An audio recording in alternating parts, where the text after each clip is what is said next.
Welcome back to another episode of Music Business Advice, where we watch and break down some of the videos discussed in our music business classes.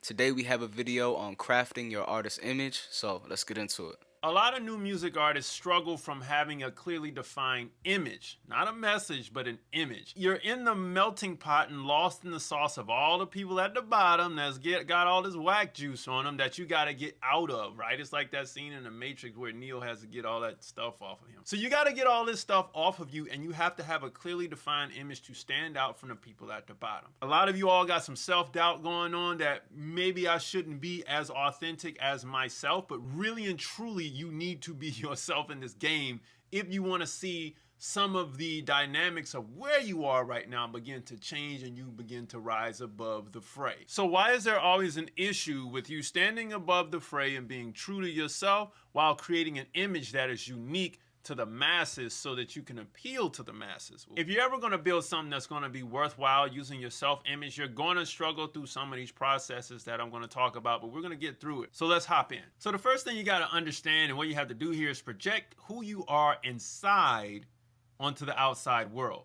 See, it's about realizing the importance of authenticity in music and expressing your authentic self fearlessly. Pause right there. That is probably one of the hardest things to do, because when you're coming in the game, you're looking at everybody else that's out here doing what you're attempting to do, which is projecting yourselves onto the universe, if you will. But they're already out there doing their thing, and you think, well, everybody likes that, so I should do that.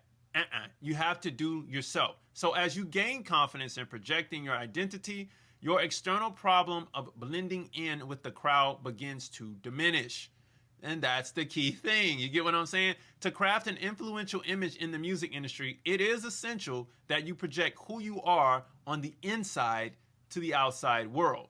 Now, this means creating a consistent, unique image that reflects your identity and resonates with your intended audience.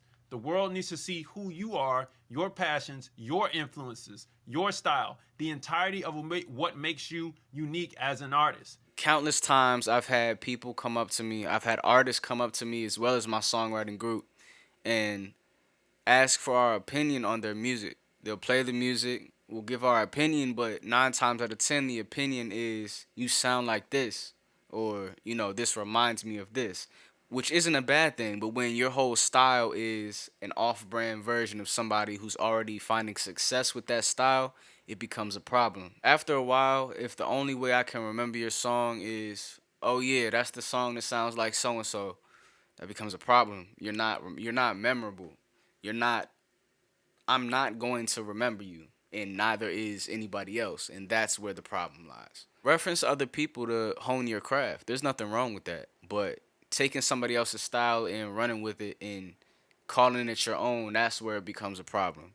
Nobody remembers you for you, they remember you because you sound like somebody else, and usually the off-brand version of somebody else. Action not only serves to distinguish you from other artists, but also addresses your internal battle of self doubt, reinforcing confidence in your unique self expression. So, however raunchy that expression may be, quaint, reserved, outgoing, loud, whatever that expression is, colorful, bright, whatever it is, you have to be that. You have to be the true full essence of you.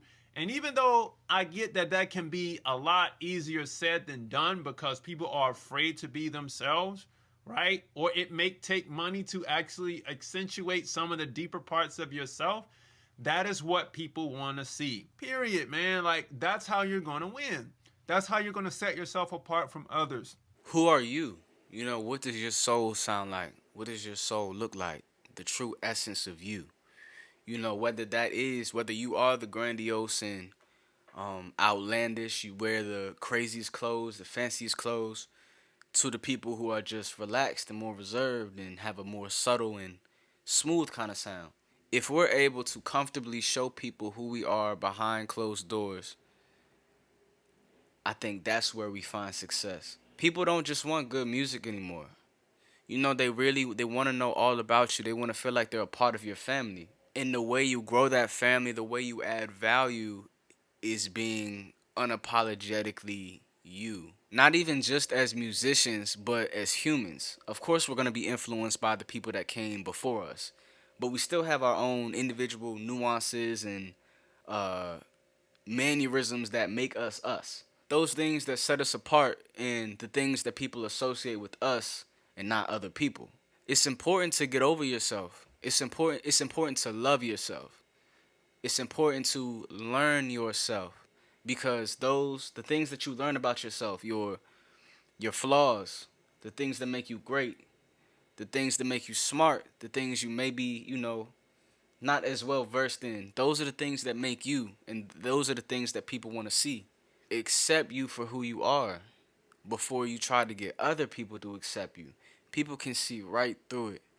The lack of confidence, the way you walk, the way you dress, the way you carry yourself. People see it. And now you want to put that into music? Now you want to put this false perception of yourself into your music. You wanna influence people with this fake version of you, and you're okay with that. That's not cool.